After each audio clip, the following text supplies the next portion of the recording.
जैसे कोई राम कहे कोई कृष्ण कहे, एक ही तत्व है। इनमें स्वप्न में भी कभी भेदभाव नहीं करना चाहिए। और आपको मैं बता दूं कि जो कई जन्मों तक गणेश जी की उपासना करता है,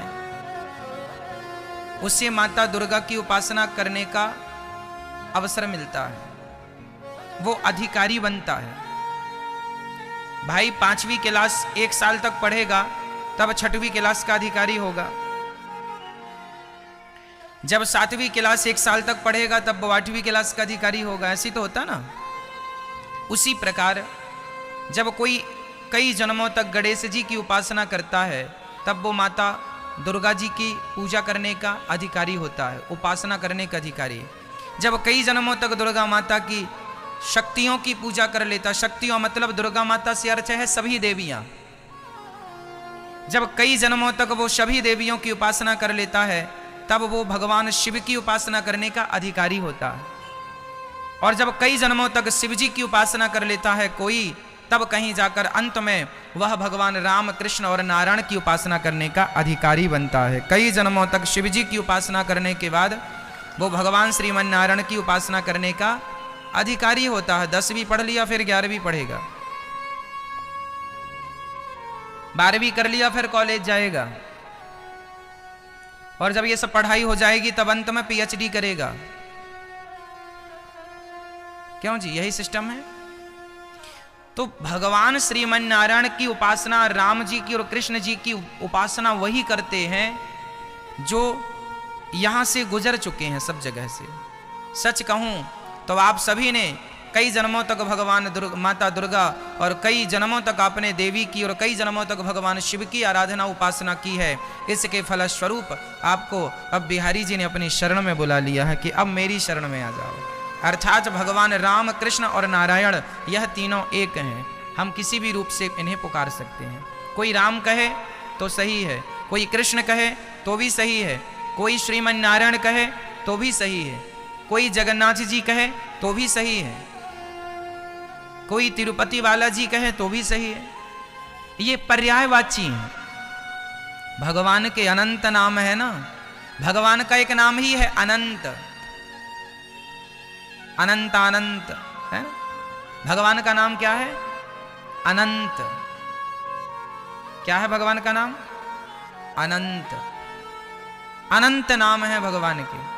विष्णु सहस्त्र नाम में भगवान के 1000 नाम हैं। गोपाल सहस्त्र नाम में भगवान गोपाल जी के 1000 नाम हैं, है ना। तो हजारों नाम जिनके हैं, उनके राम और कृष्ण 2 नाम। इसलिए कभी इस विवाद में नहीं पड़ना चाहिए कि मैं तो राम जी का उपासक हूं तो कृष्ण जी की। अब कोई राम जी की उपासना करे और कृष्ण जी को गालियां देने लग जाए तो राम राम राम, ये तो घोर अपराध हो जाएगा। क्यों?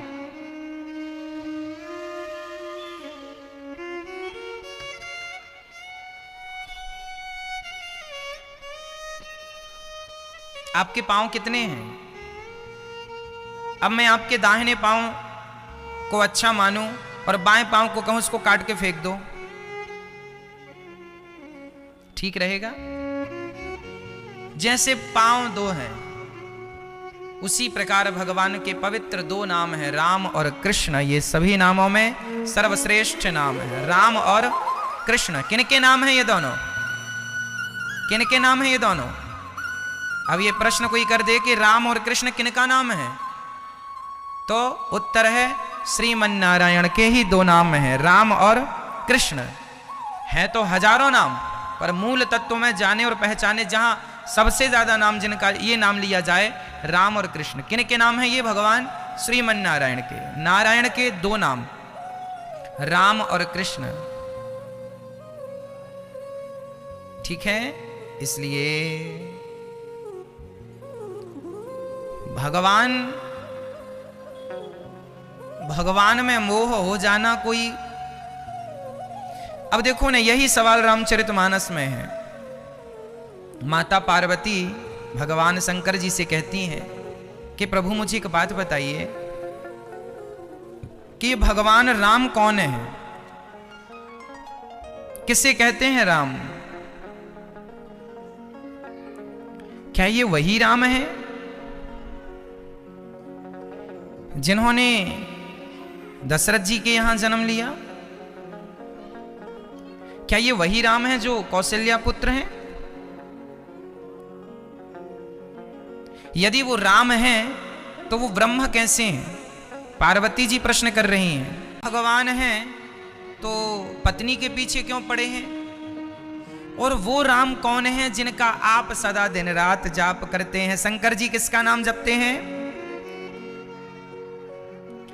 राम सो अवध नृपति सोत होई, राम सो अवध नृपति सोत सोई, आज अगुन अलख गति कोई, अलख गति कोई। माता पार्वती कह रही है, जो राम दशरथ के बेटे हैं, जो राम अपनी पत्नी के पीछे घूम रहे हैं, और जिन राम का आप सदा दिन रात जप करते हैं, आप मतलब शंकर जी, माता पार्वती कह रही है ना कि जिन राम का आप दिन रात जाप करते हैं, ये तीनों राम एक ही है क्या? कितने राम? दशरथ के बेटे, एक राम दशरथ का बेटा, एक राम घट घट में लेटा, एक राम का सकल पसारा, एक राम का सब जग सारा। क्या ये सभी राम एक ही हैं? आप बताओ, ये सवाल मेरा आपसे है। इतना सत्संग आपने किया है, मुझे बताओ कि दशरथ जी के बेटे राम और सीता को वन वन में ढूंढने वाले राम, और जिन राम का शंकर जी सदा नाम जपते हैं, ये तीनों राम एक ही हैं या अलग अलग हैं? मेरा आपसे सवाल है। एक ही है? एक ही है। इसलिए इन रामों में हमें कोई भेदभाव नहीं रखना। कई लोग कहते हैं एक राम दशरथ का बेटा, एक राम घट घट में लेटा, एक राम का सकल पसारा, एक राम का सब जग सारा। ये लोग एक्चुअली खुद कंफ्यूज हैं जो लोग ये कहते हैं। सच्चाई ये है कि ये कहते हैं एक राम दशरथ का बेटा, एक राम नहीं, वही राम दशरथ का बेटा, वही राम घट घट में लेटा, उसी राम का सकल पसारा, उसी राम का सब जग सारा, उसी का है। लेकिन कुछ लोग उसी को हटाकर एक कर देते हैं, तो वहां पे चार भागों में डिवाइड हो गए, और कई लोगों ने कंफ्यूज कर रखा है सबको। लेकिन आप कभी कंफ्यूज ना होइएगा। इन सभी का उत्तर रामचरितमानस में गोस्वामी तुलसीदास जी ने सैकड़ों साल पहले लिख दिया है। गोस्वामी तुलसीदास जी रामचरितमानस नाम का एक ग्रंथ लिखते हैं, जो कि आप सभी के घरों में है। रामचरितमानस है कि नहीं आपके घर में? रामचरितमानस हम सभी को पढ़ना चाहिए। और सवाल क्या है? माता पार्वती ने कहा बताइए भगवान। शंकर जी ने कहा देवी तुमने बड़ा ही उत्तम प्रश्न किया है। अब शंकर जी प्रणाम करने लगे। मंगल भवन अमंगल हारी, मंगल भवन अमंगल हारी, प्रभु सुदशरथ अजय बिहारी, प्रभु सुदशरथ अजय बिहारी। शंकर जी ने कहा है मंगल के भवन, जब भी आप लोग अपने नया घर बनवाए ना, तो नए घर में ये चौपाई जरूर लिखवाया करो। जो इस चौपाई को अपने घर में लिखवाता है और जो नित्य इस चौपाई का पाठ करता है, उसके जीवन में सदा मंगल ही मंगल होता है। जैसे आप कभी कोई काम करने जाते हो ना घर से, तो हमेशा ये चौपाई पढ़ के जाया करो। मंगल भवन अमंगल हारी, द्रवाऊं सुदशरथ अजीर बिहारी। अपने घर पर यह चौपाई लिखवानी चाहिए। अब राम जी, शंकर जी कहते हैं हे पार्वती सुनो, तुमने बड़ी अच्छी बात पूछी है। और अब मैं सुनाता हूं तुम्हें कि भगवान की कथा जीवन में कितनी जरूरी है।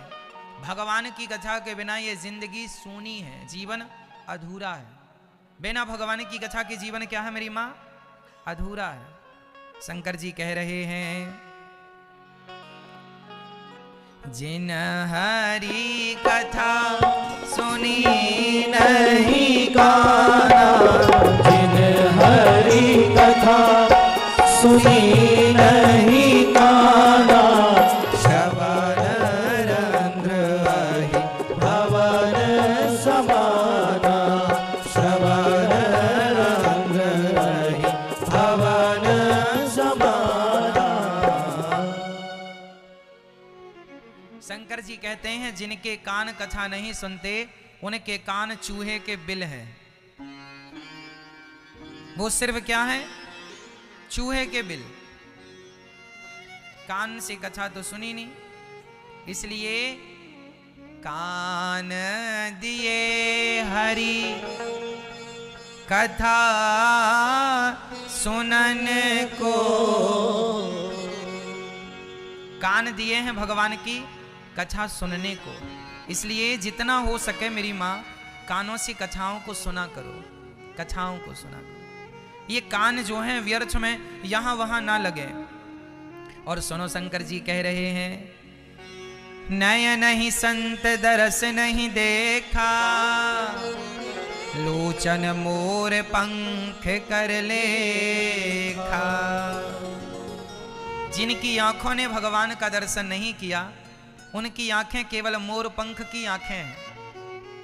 आपने देखा है मोर पंख में भी एक आंख बनी होती है, छोटी सी, है ना? देखने में बड़ी अच्छी लगती है, पर उसका कोई अच्छी लगती है बस, क्यों? उसी प्रकार ये तुम्हारी जो आंखें हैं ना, यदि भगवान को नहीं देखती ये आंखें तो मोर पंख जैसी हैं। इसलिए सदा भगवान को देखने के लिए आंखें उत्सुक रहा करें। आंखें किसके लिए तड़पने चाहिए? भगवान के लिए। केवल भगवान के लिए आंखें हों। जब भी आंखें खुलें तो पहला दर्शन भाव से, जहां हो बिस्तर पर हो, जहां हो भाव बनाओ कि हमारे सामने भगवान श्रीमन नारायण खड़े हैं, राम जी खड़े हैं, भगवान श्री कृष्ण खड़े हैं। उनका दर्शन करो, उनमें मन लगाओ, प्रेम से अपने आप को समर्पित कर दो उनके श्री चरणों में, ध्यान से उन्हें देखो। भगवान को देखने के लिए यदि आपकी आंखें हैं तो आपकी आंखें आंखें हैं, नहीं तो फिर मोर पंख की तरह है, कोई काम की नहीं है। आंखें व्यर्थ हैं उनकी, किनकी? जो भगवान को नहीं देखते। जिस रात भगवान सपने में ना आए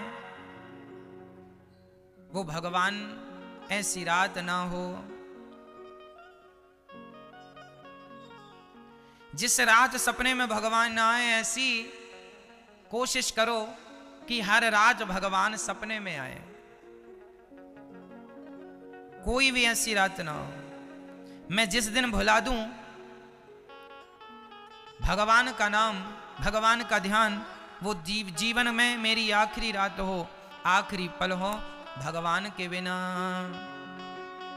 मैं जिनके हृदय में भगवान नहीं है, जिनका हृदय भगवान की भक्ति से नहीं भरा, वो जीवित शव के समान है, मुर्दे के समान है। जिन हरि भगति हृदय नहीं आनी, जीवत सब समान ते प्राणी। वो शव के समान, मुर्दे के समान है, जिनके हृदय में भगवान की कथा नहीं भरी है। शंकर जी कह रहे हैं, देवी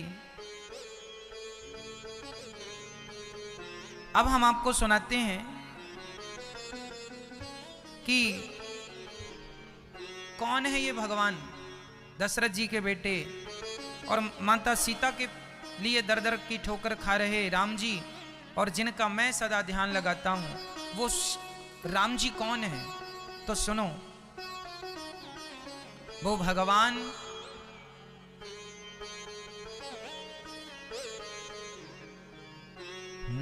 बिनु पग चलहि सुनहि बिनु काना, कर बिनु करम करहि विधि नाना, आनन रहित सकल रस भोगी, बिनु वाणी वक्ता बड़ जोगी। शंकर जी कहते हैं देवी वो भगवान बिनु पग चलहि सुनहि बिनु काना।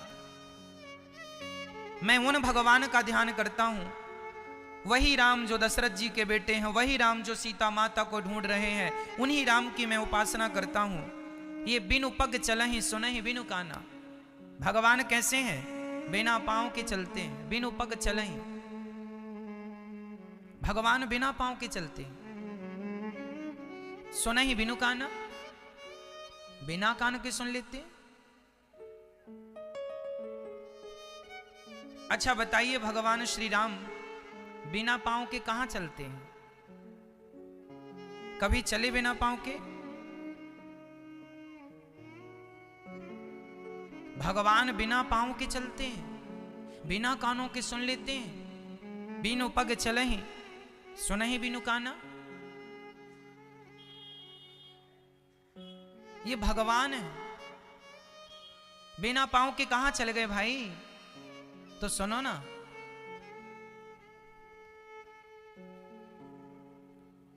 जब द्रौपदी ने भगवान को पुकारा, उस समय भगवान द्वारिका में थे और उस समय द्रौपदी हस्तिनापुर, वर्तमान में मेरठ, मेरठ से द्वारिका कितनी दूर है आज भी देख लीजिए आप गूगल पर। लेकिन द्रौपदी की आधी साड़ी खिंच गई, तब पुकारा, पकड़ लो हाथ बनवारी नहीं तो डूब जाएंगे। जैसी पुकारा द्रौपदी ने, तुरंत भगवान, पांव वाला आदमी भी चलता तो इतनी दूर इतनी जल्दी कैसे पहुंचता? लेकिन भगवान है जो बिना पांव के वायु की तेज गति से, मन की गति कितनी तेज है। इस धरती पर सबसे तेज चलने वाला है मन। तुरंत आप अपने मन को अमेरिका पहुंचा दीजिए, वो चला गया। तुरंत अपने मन को दिल्ली पहुंचा दीजिए, वो चला गया। मन, इस धरती में सबसे तेज गति मन की है, लेकिन मन से भी करोड़ों गुना गति भगवान की है। उसी गति से भगवान आते हैं और द्रौपदी के लाज को बचाते हैं। तो बिना पांव के चले ना भगवान, बिनु पग चले, बिना पांव के चलते हैं।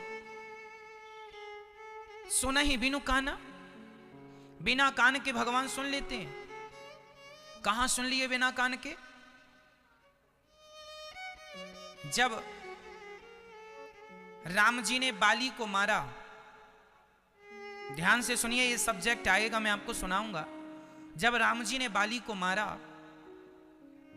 तो बाली ने कहा कि कारण कवन नाच मोहि मारा, मैं वैरी सुग्रीव प्यारा, आपने मुझे क्यों मारा?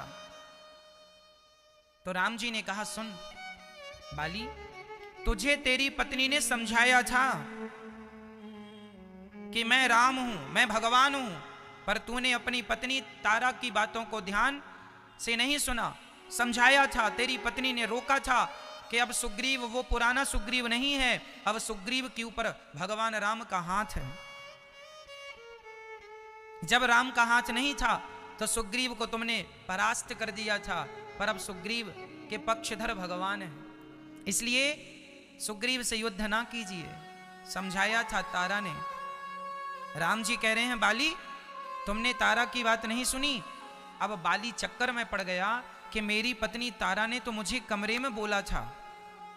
जब बाली आने लगा था ना, तो तारा ने अपने पति बाली को समझाया था कि मत जाइए। बाली चक्कर में पड़ गया कि मेरी पत्नी ने तो कमरे में कहा था, इन्हें कैसे पता चल गया कि मेरी पत्नी ने मुझे समझाया था? क्यों? इन्हें कैसे पता चला? इन्हें इसलिए पता चला क्योंकि ये बिना कान के सुनने वाले हैं। बिनु पग चले हैं सुनहि बिनु काना। हम कमरे में जो बातें करते हैं अपनी पत्नी से, अपने बच्चों से, वो बातें भी भगवान स्पष्ट सुनते हैं। अरे हमारी और तुम्हारी तो छोड़ दीजिए, यहाँ रेंगने वाली जरा चींटी होगी ना, वो चींटी भी दूसरी चींटी से क्या कहना चाहती है, उसके मन की भाव भी, मन की भावनाओं को भी भगवान समझते हैं, जानते हैं। चींटी की भाषा को भी भगवान समझते हैं और चींटी के शब्द को भी भगवान स्पष्ट सुनते हैं, क्योंकि वो भगवान है। जिस परमात्मा ने जीव मात्र को बनाया है वो उनकी भाषाओं को भी जानते हैं, भावनाओं को भी जानते हैं। इसलिए बिनु पग चलहि सुनहि बिनु काना। भगवान बिना पांव के चल लेते हैं और बिना पांव के चल लेते हैं और बिना कानों के सुन लेते हैं। कर बिनु कर्म लिखा है, कर बिनु कर्म, बिना हाथों के काम कर लेते हैं। बिना हाथों के काम कर लेते हैं। कौन सा काम बिना हाथों के कर लिया बताओ? हाथ भी नहीं लगाया वो काम भी हो गया। कौन सा काम?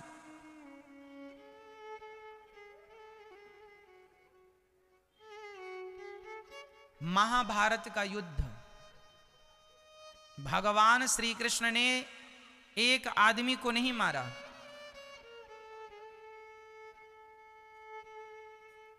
और दूसरे भाव से भगवान ने ही सबको मारा। बिना हाथ लगाए युद्ध अर्जुन के बस का नहीं था। युद्ध महाभारत का युद्ध अर्जुन के बस का नहीं था, मेरी मां, नहीं था। अर्जुन के बाणों में तो इतनी भी ताकत नहीं थी कि वो पितामह भीष्म की छाती को भेद पाता, छलनी कर पाता। अर्जुन के बाणों में इतनी ताकत नहीं थी कि जयद्रथ का सिर काट सके। अर्जुन के बाणों में इतनी ताकत नहीं थी कि दानवीर कर्ण को वो मार सके। अर्जुन के बाणों में इतनी ताकत नहीं थी कि गुरु द्रोणाचार्य की सेना को रोक सके। ये अर्जुन की ताकत नहीं। महाभारत में अर्जुन की ताकत नहीं लगी। जमाना अर्जुन की ताकत देखता होगा, पर यथार्थ देखने वाले भक्त तो भगवान की कृपा का दर्शन करते हैं। ये कृपा है ईश्वर की। अर्जुन ने ताकत के बल पर युद्ध नहीं जीता, अर्जुन ने कृपा के बल पर युद्ध जीता। इसलिए आपके पास कितनी भी सेना हो, कितने भी आप पावरफुल हैं, लेकिन आपके पास भगवान की कृपा नहीं है तो वो सारी ताकत व्यर्थ है। जीत सदा उन्हीं की होगी जिनके सिर पर भगवान की कृपा होगी, जिनके ऊपर कृपा। इसलिए कृपा प्राप्त करने के लिए समर्पण चाहिए। तो भगवान बिना हाथ लगाए सब काम कर लेते हैं। बिनु पग चलहि सुनहि बिनु काना, कर बिनु कर्म करहि विधि नाना। सब कुछ कर लेते हैं। भगवान के बारे में कहा जाए, मेरी वाणी में इतनी ताकत नहीं है। इस धरती पर ऐसी कोई कलम नहीं है जो ईश्वर के बारे में लिख पाए। जितना लिखा गया है वो तो समुद्र की एक बूंद के बराबर लिखा गया है।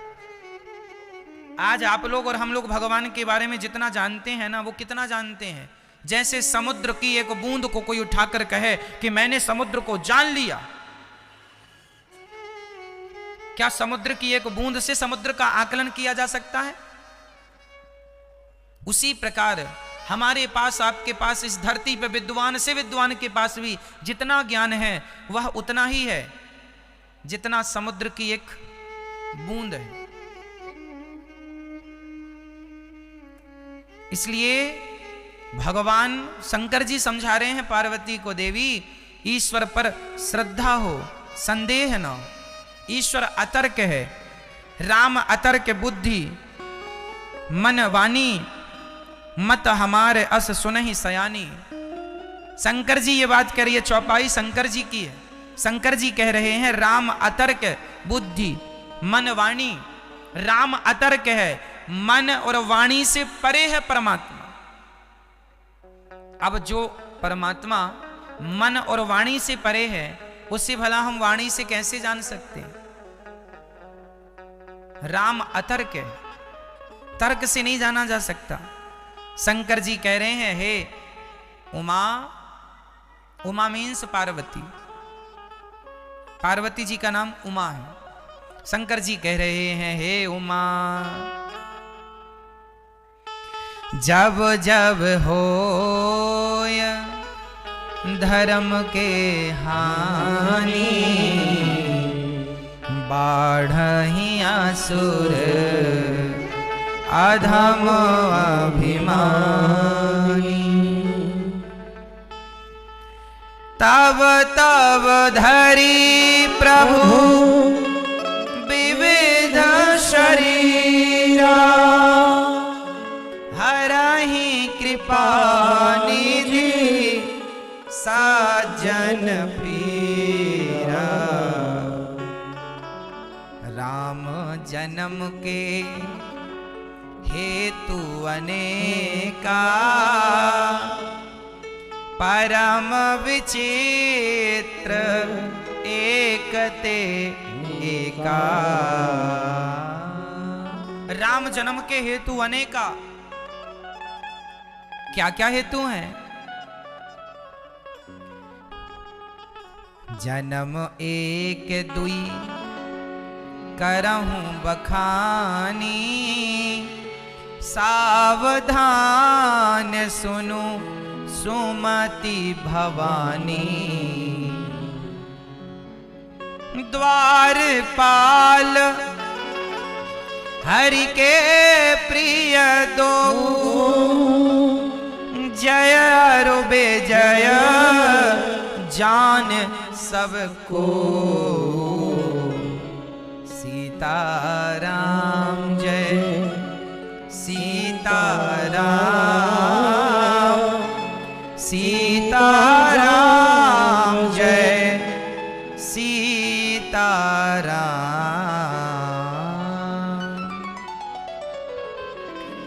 शंकर जी कहते हैं, हे उमा सुनो, एक बार भगवान श्रीमन्नारायण के द्वारपाल थे जय और विजय। वैकुंठ के भगवान के दो द्वारपाल जय और विजय। एक बार उन्होंने संतों को रोक दिया। सनक आदि जा रहे थे भगवान का दर्शन करने, तो द्वारपाल ने रोक दिया, खबरदार रुको। ब्राह्मणों ने कहा कि देखो हमें मत रोको, हम तो भगवान के भक्त हैं और भगवान की तरफ से आज्ञा है कि आप कभी भी आ जाया करो। जय विजय अपने पद का अहंकार करने लग गए। जो व्यक्ति अपने पद का दुरुपयोग करता है, पद का अहंकार करता है, उसका पतन हो जाता है। जय और विजय भगवान के पार्षद हैं। दोनों को घमंड आ गया कि मैं भगवान का सेवक हूं, सुरक्षा कर्मी हूं, बॉडीगार्ड हूं। संतों को रोका तो संतों ने श्राप दिया, जाओ तुम राक्षस हो जाओ 3 जन्मों के लिए। वही जय और विजय सतयुग में हिरण्याक्ष हिरण्यकशिपु बने। कशिपु हिरण्याक्ष हिरण्यकशिपु। वही त्रेता में रावण और कुंभकर्ण बने, जय विजय। और वही द्वापर में शिशुपाल और दंतवक्र बने, और भगवान के हाथों ही इनकी सदगति हुई। ये जय और विजय थे। श्राप के कारण इन्हें राक्षस बनना पड़ा। इस कथा से हमें यह सीखना चाहिए कि हम कितने भी धनवान हो जाएं, कितने भी पद प्रतिष्ठा हमें ईश्वर दें, हम कभी उसका अहंकार ना करें। जिस दिन अहंकार करोगे उसी दिन से उल्टी गिनती चालू हो जाएगी। बस ये याद रखो, कर्ता मैं नहीं हूं, कर्ता भगवान है। ईश्वर ने जो हमें दिया है वो एक जिम्मेदारी, आप योग्य हैं इसलिए ईश्वर ने दे दिया। इसका अर्थ ये नहीं कि अब तुम उसका घमंड करते फिरो कि साहब हम जैसा है कोई। इसके लिए नहीं कि तुम उसका दुरुपयोग करो, उसका सदुपयोग कीजिए। धन मिला है तो धर्म कीजिए, सेवा कीजिए, उस धन को अच्छे कार्यों में खर्च कीजिए, लगाइए सेवा में, गरीबों की सेवा कीजिए, दीन दुखियों की सेवा कीजिए। ये दास अनिरुद्ध करता है ना, सुबह से शाम तक गौरी गोपाल जी की रसोई चलती है। कोई आ जाए सबको भरपेट यहाँ भोजन मिलता है। मैं पूरे भारत में गर्व से कह सकता हूँ कि आप कभी भी गौरी गोपाल जी के दरवाजे आएंगे तो वहाँ आपको भगवान का दर्शन मिलेगा, गौरी गोपाल भगवान का, और गौरी गोपाल भगवान का प्रसाद जरूर मिलेगा। ये देखो, ये ईश्वर ने हमें जो भी दिया है वो सेवा के लिए दिया, लेकिन हम सेवा ना करें, अहंकार करने लग जाएं, ये तो गलत हो जाएगा। इसलिए धन धर्म के लिए मिला है, धन अहंकार के लिए नहीं। आज लोगों के पास जरा सा धन हो जाए तो वो उसका अहंकार करने लग जाते हैं, मैं तो पैसे वाला, है ना, मैं तो बड़ा पैसे वाला हूं, ऐसा लोग अहंकार कर लेते हैं। ये दुनिया सुख पैसों की संगी है, इसलिए पैसा सत्य नहीं है। राम जी भगवान के चरण पकड़ो।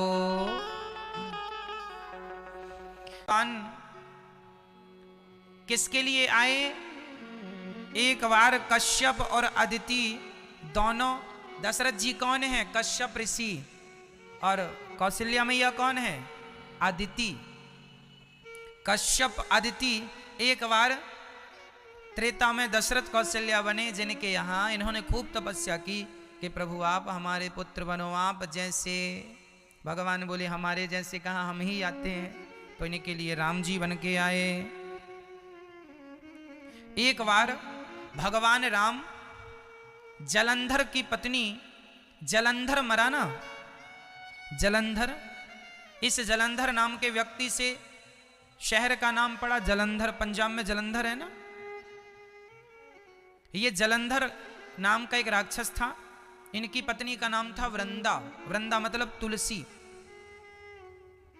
तो इन्होंने तुलसी, इतनी बड़ी वृंदा, इतनी बड़ी पतिव्रता थी कि इस पातिव्रत धर्म के बल पर वह अपने भगवान पर, सभी लोगों पर अत्याचार करता था जलंधर, और भगवान के हाथों मरा। तो वही जलंधर रावण हुआ, और उस रावण को मारने के लिए भगवान को राम बनकर आना पड़ा। तो एक ये कथा है।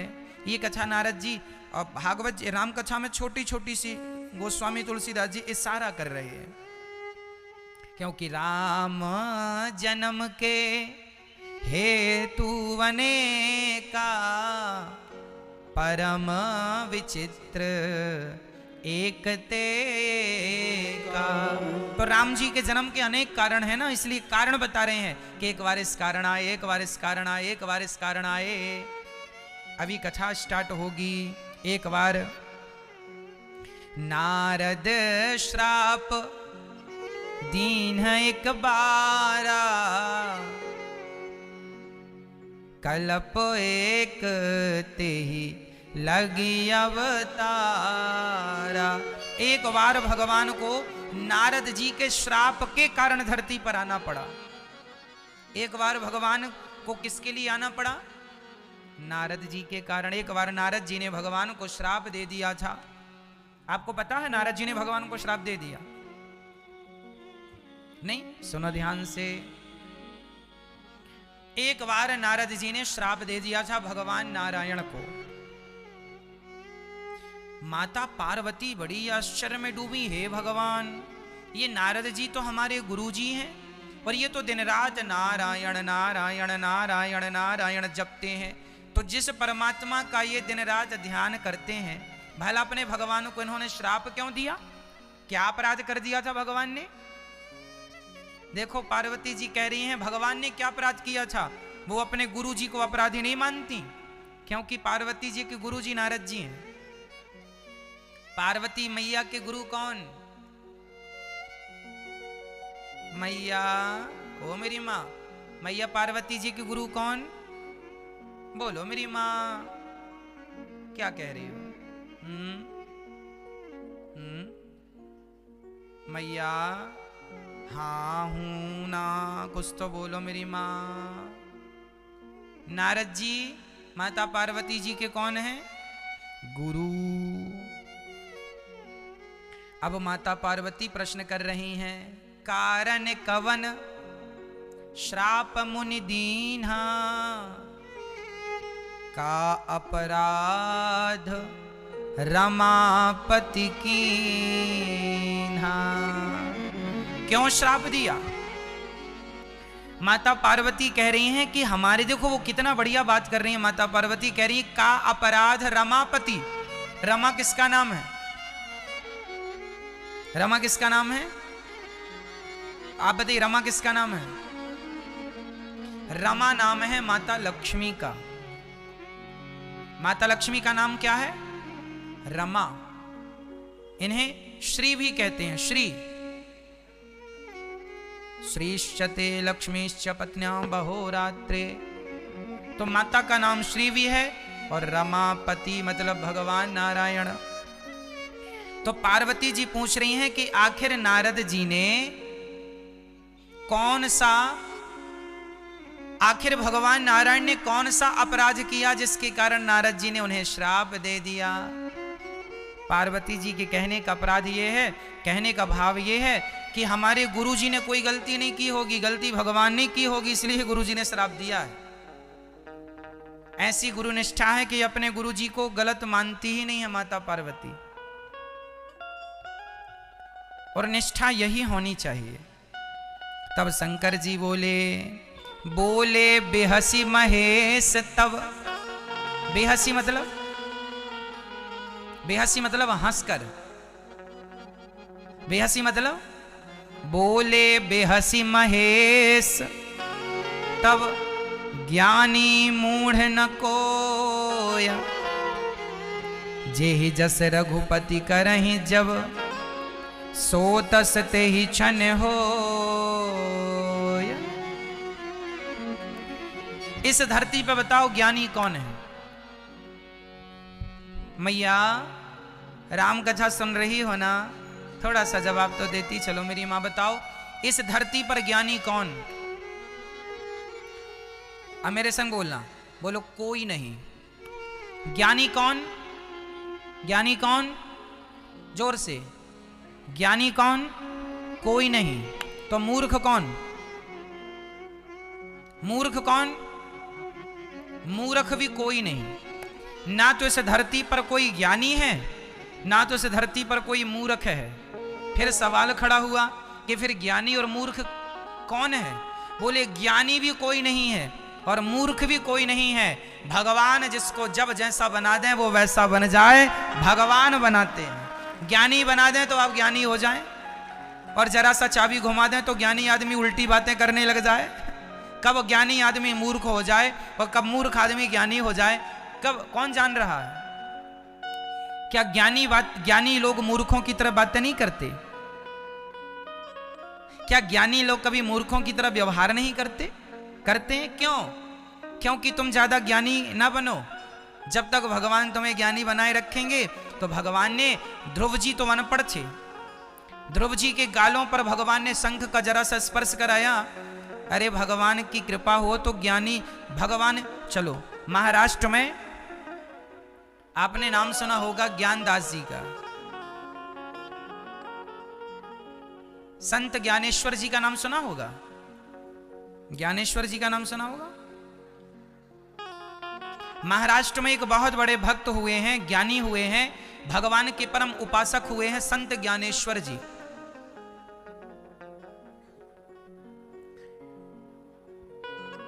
संत ज्ञानेश्वर को एक बार वहां के लोगों ने अपमानित किया। एक भैंसे का नाम ज्ञानेश्वर रख दिया। अरे मेरा ज्ञानेश्वर है, देखो ये ज्ञानेश्वर है।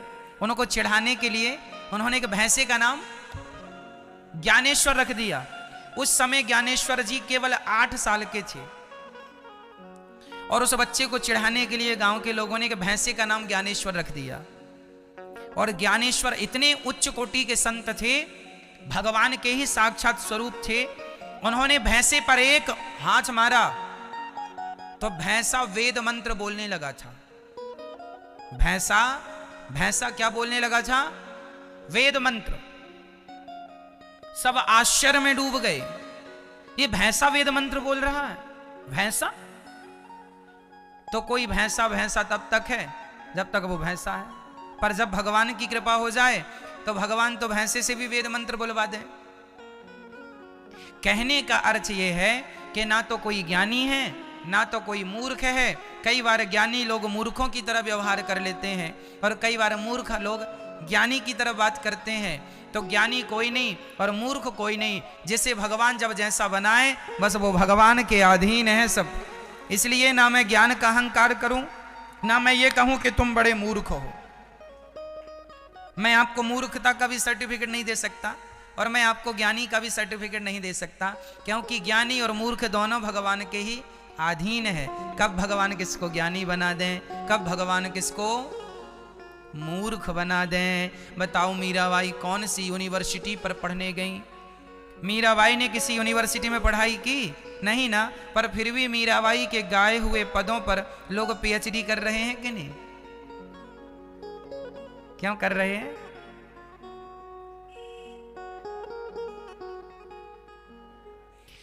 तो कोई ज्ञानी नहीं, कोई मूर्ख नहीं, जैसे भगवान करें वैसे। इसलिए हम भगवान के अधीन हैं। दिन भर भगवान का स्मरण करो नाथ, जैसे आप रखें हम वैसे रहें। एक बार की बात है, अब कहानी, एक कथा सुनो। एक बार नारद जी भ्रमण करते करते चल पड़े। नारद जी एक दिन मन हुआ उनका कि हिमालय की एक सुंदर से जंगल में उन्हें लगा कि बड़ी सुंदर हवा चल रही है, यहां बैठ के ध्यान करना चाहिए। तो नारद जी अपनी वीणा संवारते हैं और वहीं एक पेड़ की छांव में बैठ के गंगा माता के किनारे भगवान का नाम जपने लगे। भजमन नारायण नारायण नारायण श्रीमन नारायण नारायण नारायण श्रीमन नारायण नारायण नारायण श्रीमन नारायण नारायण नारायण श्रीमन नारायण नारायण नारायण श्रीमन नारायण नारायण नारायण भजमन भजमन भजमन नारायण नारायण नारायण भजमन नारायण नारायण नारायण। अब वहां पर नारद जी अपना ध्यान कर रहे हैं, भगवान का नाम जप रहे हैं। श्रीमन्नारायण चरणौ शरणं प्रपद्ये श्रीमते नारायणाय नमः। श्रीमन्नारायण चरणौ शरणं प्रपद्ये श्रीमते नारायणाय नमः। ऐसे नारद जी जपने लगे और भगवान का ध्यान करने लगे। तो इंद्र को लगा कि कहीं नारद जी तपस्या करके भगवान को प्रसन्न ना कर लें। यदि कहीं भगवान को प्रसन्न कर लिए तो नारद जी कहीं इंद्र ना बन जाएं। अच्छा, इंद्र को ना बड़ा डर लगा रहता है। इंद्र को ये लगा रहता है कोई तपस्या ना करे, क्योंकि वो तपस्या करेगा तो इंद्र भंग करेंगे तपस्या। कहीं ये इंद्र ना बन जाए, कहीं हमारी छुट्टी ना हो जाए, इंद्र को अपनी गद्दी ना चली जाए, इसका भय लगा रहता है। सूख हाड़ ले भाग सठ स्वान निरखि मृगराज छीन ले ये जन जान जड़ तिमि सुर पतहि ना लाज।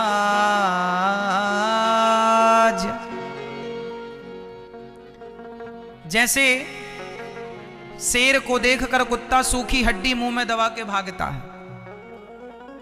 कुत्ता सूखी हड्डी लेके भाग रहा था, तो किसी ने पूछा क्यों भाग रहा है? बोले पीछे पीछे शेर आ रहा है। तो किसी ने कहा तुझे शेर से क्या भय? तो कुत्ते ने कहा कहीं शेर हमारी ये हड्डी ना छीन ले। आपने देखा कुत्ता हड्डी दबा के भागता है मुंह में, किसी जानवर की हड्डी मिल जाए तो मुंह में दबा के भाग जाता है। कुत्ता इसलिए भागता है कि हमसे ये हड्डी कोई छीन ना ले। अरे पगले, हड्डी कौन छीनेगा? शेर को इस हड्डी से क्या प्रयोजन? शेर को क्या करना इस हड्डी का? उसी प्रकार नारद जी भगवान का ध्यान कर रहे हैं। तो यहां पर गोस्वामी जी इंद्र को कुत्ते की उपाधि दे रहे हैं कि कुत्ते की तरह जैसे कुत्ता अपनी हड्डी दबा के भागता है, ऐसे इंद्र अपने स्वर्ग का सिंहासन रूपी हड्डी नारद जी को देख के भाग रहा है, कहीं हमारी हड्डी न छीन ले। नारद जी तुम्हारे स्वर्ग के सुख से क्या करेंगे? लेकिन इंद्र तो इंद्र हैं, है ना। अब एक बार क्या हुआ, नारद जी, इंद्र ने अपनी सुंदर अप्सराओं को भेजा कि जाओ नारद जी की तपस्या में विघ्न करो। अब नारद जी के संग आकर के वो सामने अप्सराएं नाचने लगी। पर नारद जी तो इतने उच्च कोटि के संत थे कि उन पर किसी स्त्री का कोई जादू चला नहीं, किसी स्त्री का कोई जादू नहीं चला। फिर नारद जी ने कामदेव को भेजा तो कामदेव का कोई जादू नहीं चला। कामदेव चरणों में गिर पड़ा, महाराज क्षमा करो। नारद जी बोले क्या हुआ? बोले महाराज आपने तो काम को जीत लिया है, मैंने सारी 5 बाण चला दिए पर आपका मन जरा भी डिगा नहीं, और आपने क्रोध को भी जीत लिया, आपको क्रोध भी नहीं आया। क्योंकि शंकर जी ने जब काम ने जब शंकर जी को परेशान किया था तो शंकर जी ने काम को जलाकर भस्म कर दिया था, तीसरी आंख खोल दी थी ना। तो नारद जी से कहा कि देखो आपने तो काम को भी जीत लिया और क्रोध को भी जीत लिया, काम और क्रोध दोनों। नारद जी ने हंसकर कहा पगले हमने काम और क्रोध को ही नहीं, इंद्र से कह देना कि हमें उसके स्वर्ग का कोई लोभ लालच नहीं है। तो नारद जी ने काम को, क्रोध को, लोभ को जीत लिया। अब नारद जी ने जीत तो लिया, कामदेव प्रणाम करके चले गए।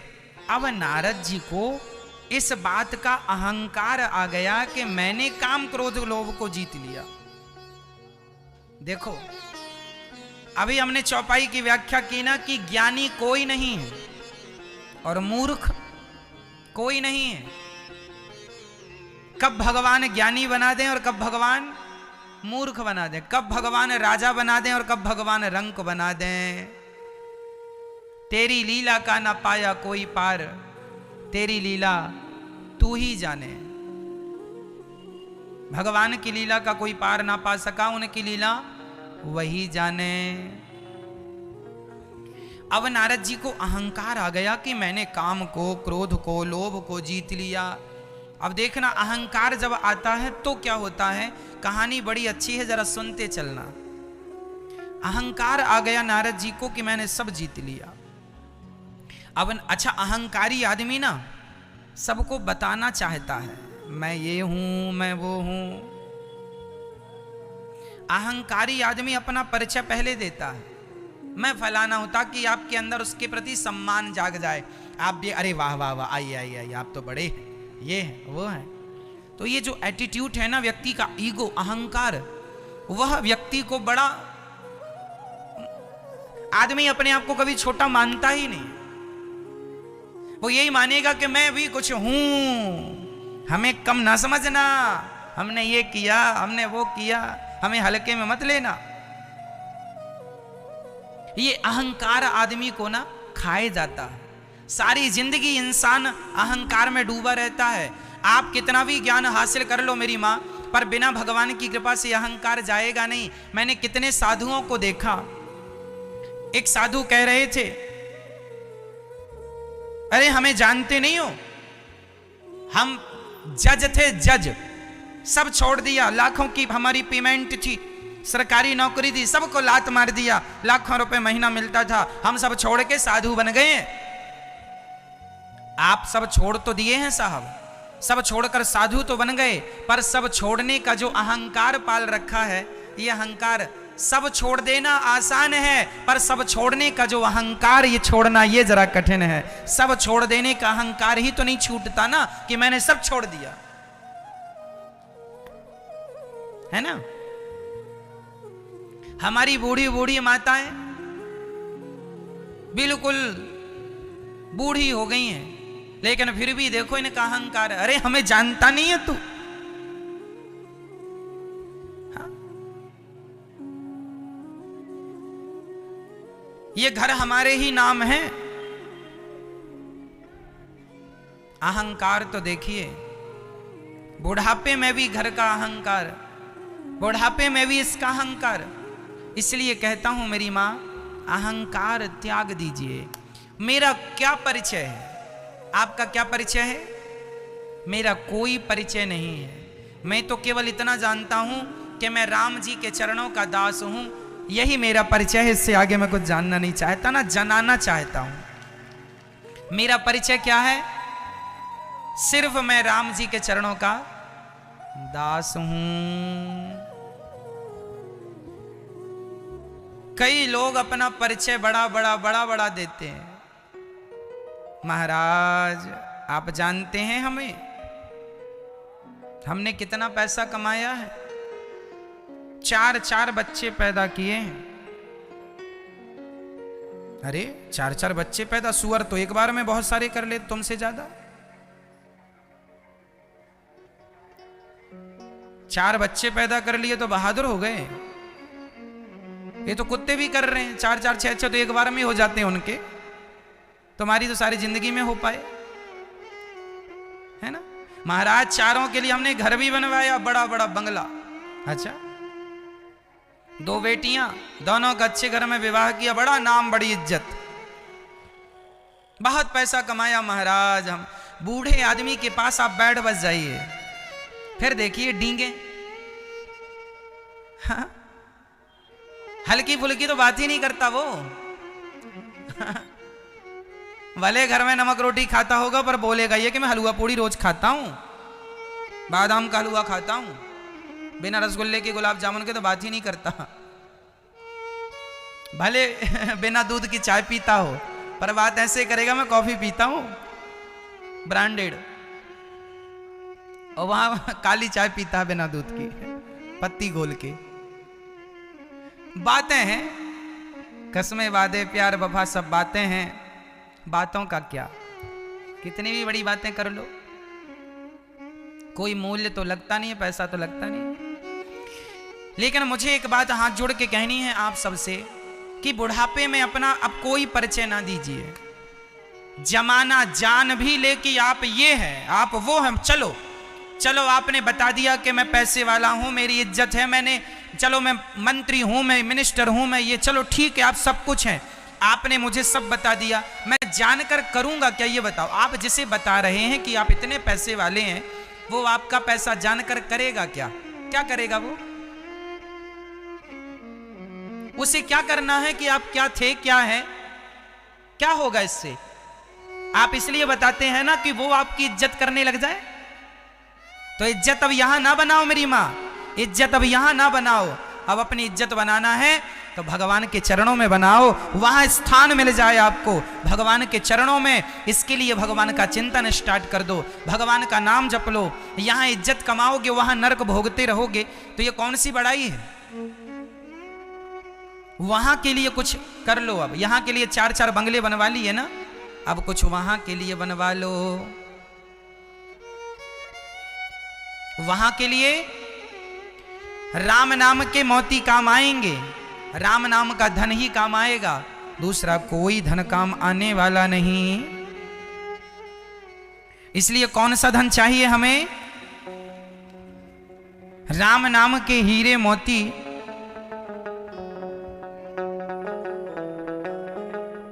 कि शंकर जी ने तो एक चीज जीती है केवल, मैंने तो 3 चीजें जीती हैं। शंकर जी ने तो काम को जीता था बस, मैंने तो काम को, क्रोध को, दोनों को जीत लिया। मैं तो शंकर जी से भी श्रेष्ठ हो गया। ऐसा नारद जी को घमंड आ गया।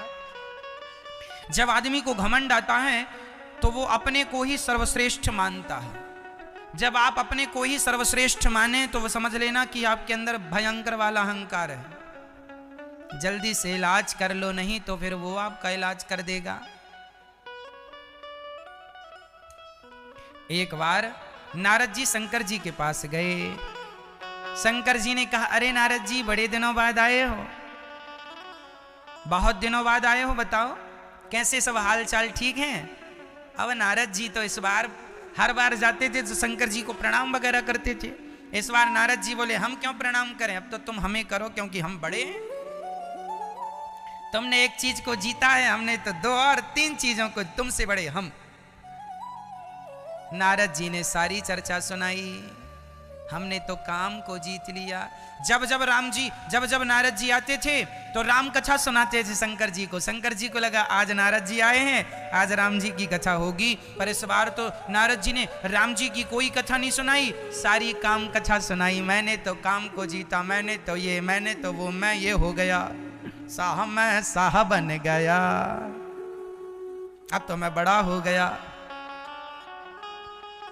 अब तो मैं खुद भगवान हो गया।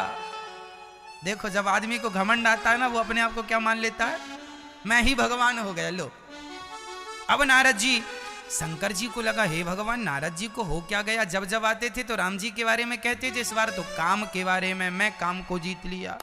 आदमी जरा सी उपलब्धि पा जाए ना तो वो ये नहीं सोचता कि ये भगवान की कृपा से मिली है, बस मैंने किया मैंने किया मैंने किया। इसलिए अपनी कथा नहीं, हमारी कथा तो काम कथा है, कथा तो भगवान की ही है सुंदर, इसलिए सुनाने योग्य तो भगवान की चर्चाएं हैं। अपनी क्या सुनाएं, हमारी क्या सुनाएं, हम क्या सुनाएं। लोग कहते हैं ना और सुनाओ और सुनाओ, क्या सुनाएं और भगवान की कथा सुना, अरे ये तुम भगवान की कथा सुनाते और सुना, और क्या सुनाए, और क्या होता है। ये दुनिया के लोग ना सुनना यही चाहते हैं, संसार की बातें उल्टी सीधी। आप जरा किसी के बारे में बोलने लगे, अरे उनको जानते हैं, हाँ जानते हैं, अरे उनका तो ऐसा काम है वैसा काम है, हाँ ये बातें सुनने में आई वैसी आई, आदमी को बड़ा स्वाद मिलता, अच्छा अच्छा हाँ हाँ।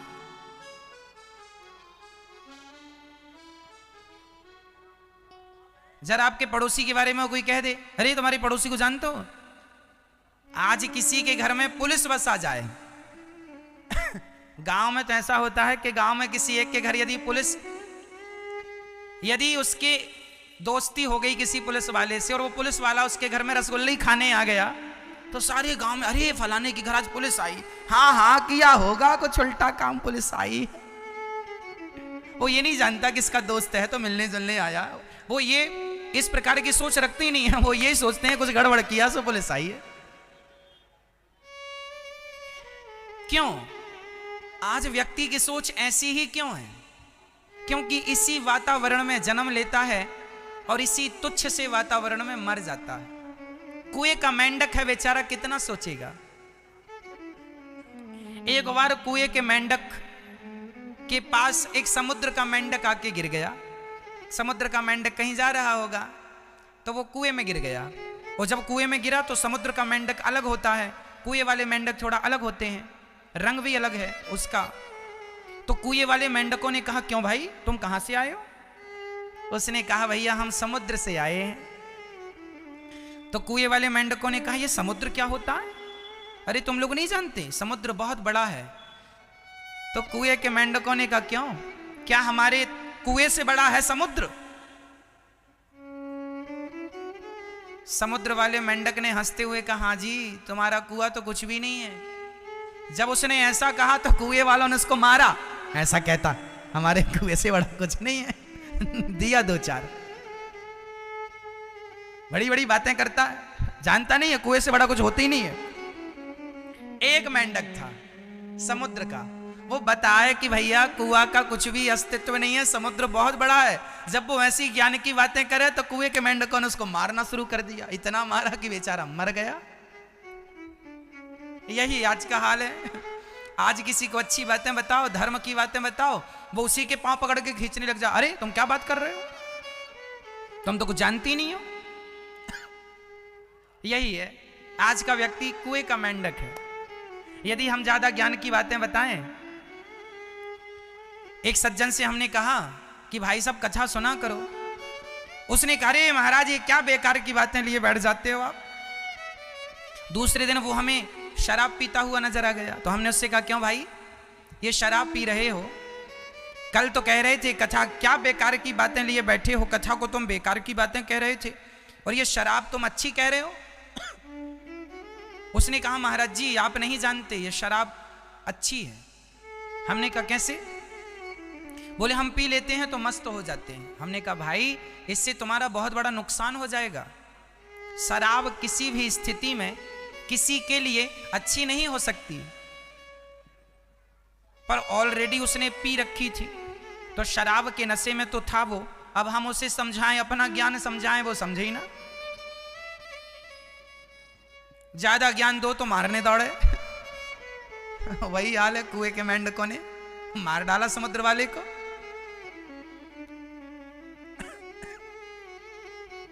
तो कुल मिला के ये है कि आदमी जहां है वो उसी को पूर्ण मानता है कि बस जहां मैं हूं, जो मैं कर रहा हूं, मैंने जैसी सोच रखी है, मैं ही सर्वश्रेष्ठ हूं, मैं ही अच्छा हूं। वो अपने से श्रेष्ठ किसी को मानने को तैयार नहीं है। इसलिए जीवन में गुरु की शरण में जाना चाहिए। जब आप गुरु की शरण में जाते हैं तो आपको ये लगता है कि मेरा ज्ञान, जो अपने आप को मैंने सर्वश्रेष्ठ ज्ञानी माना था, मेरा ज्ञान तो इस ज्ञान के सामने शून्य है, कुछ भी काम का नहीं है। जब अपने आप को शून्य मानकर गुरु के हवाले कर देते हैं, तब गुरु आपके अहंकार को समाप्त करके आपके अंदर भक्ति, ज्ञान और वैराग्य भर करके आपका कल्याण कर देते हैं। यही एक रास्ता है भव सागर से पार होने का। शास्त्र हमारा दर्पण है। नारद जी को बहुत समझाया शंकर जी ने, पर शंकर जी के समझाने पर नारद जी को कुछ भी समझ में नहीं आया, क्योंकि काम सवार था, अहंकार सवार था। आप कितना भी अच्छा समझाओ, पर जिसे समझना ही नहीं है वो समझे कैसे। और एक बात और बताऊं, वही समझते हैं जिन्हें भगवान समझाना चाहें। वो कभी नहीं समझते जिसे भगवान समझाना ना चाहें। अब सुनो ना, राम जी समझाएं। राम जी ने बाली को मारा और बाली की पत्नी तारा आई तो राम जी ने एक बार में ही समझा दिया। जीव नित्य के ही लगी तुम रोवा, इतना कह दिया, तारा समझ गई।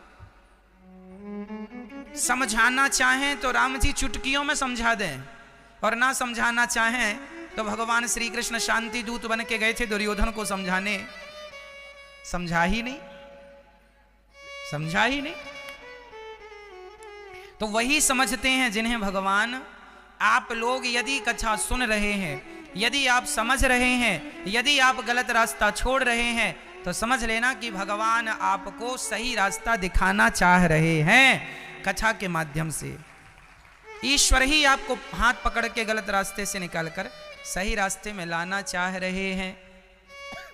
अब नारद जी शंभुदीन उपदेश सहित नहीं नारद ही सुहान, भरद्वाज कौतुक सुनहूं हरि इच्छा बलवान। बहुत समझाया शंकर जी ने नारद जी, ये बात जो हमें बताई कि हमने काम करो जीत लिया, ये भगवान नारायण से ना कह देना। पर नारद जी नहीं माने और जाकर उन्होंने भगवान नारायण से कह ही दिया। शंकर जी ने तो समझाया था, राम कीन्ह चाह सोई होई, करे अन्यथा अस नहीं कोई। शंकर जी ने यह समझाया कि आपने काम क्रोध लोभ को जीता तो है, पर यह भगवान की कृपा से जीता है।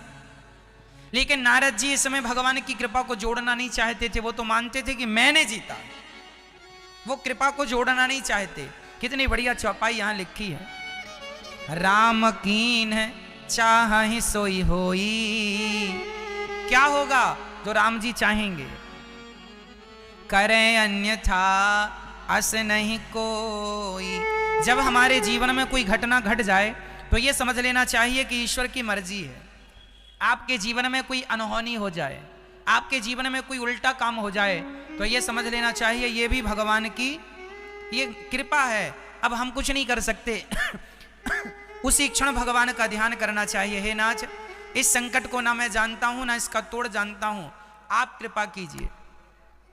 भगवान की शरण ग्रहण कर लेनी चाहिए। और जो हो रहा है, यदि हमारे घर में दाल रोटी नहीं है तो भी ये ईश्वर की मर्जी है, और हमारे घर में हलवा पूड़ी है तो ये भी ईश्वर की मर्जी है। सुख और दुख सब ईश्वर की मर्जी से है। इसलिए जैसे भगवान रखें वैसे रहने की कोशिश किया करो। अपने से परेशान होने की जरूरत नहीं है। अपने से परेशान ना होइए कि हम ये वो कुछ नहीं। बहुत समझाया शंकर जी ने। नारद जी एक बार कर तल बरवीना, गावत हरि गुण ज्ञान प्रवीणा। क्षीर सिंधु गवने मुनिनाथा, जहाँ बस श्री निवास श्रुति माथा। एक बार नारद जी भगवान नारायण के पास गए वैकुंठ। हर बार जाते थे पर अब की बार बड़ी देर में गए। नारद जी सोचे कि इस बार तो हमें भगवान खुद बुलाएंगे, निमंत्रण देंगे, आएंगे, अरे आपने तो काम क्रोध को जीत लिया, हमारा भी स्वागत सम्मान होगा। पर जब ऐसा कुछ नहीं हुआ तो नारद जी अपने से गए, तो वहां भगवान लेटे थे। भगवान भी कम कौतुकी नहीं है, भगवान भी बड़े सुंदर लीला रचने वाले हैं, विनोदी हैं भगवान। भगवान भी बड़े मजाकिया हैं। हर बार नारद जी जाते थे ना तो भगवान लेटे ही रहते थे, पर इस बार जब नारद जी गए ना तो भगवान खड़े हो गए, अरे नारद जी आइए आइए आइए आइए। और भगवान ने नारद जी को अपने बगल में बिठा लिया। अब नारद जी मन में लड्डू फूटने लगे, लगता भगवान को पता चल गया कि हम भी किसी से कम नहीं है, हमने तो काम क्रोध को जीता है। अब नारद जी का अहंकार पनपने लगा, अरे भगवान ने हमारा सम्मान किया। एक बार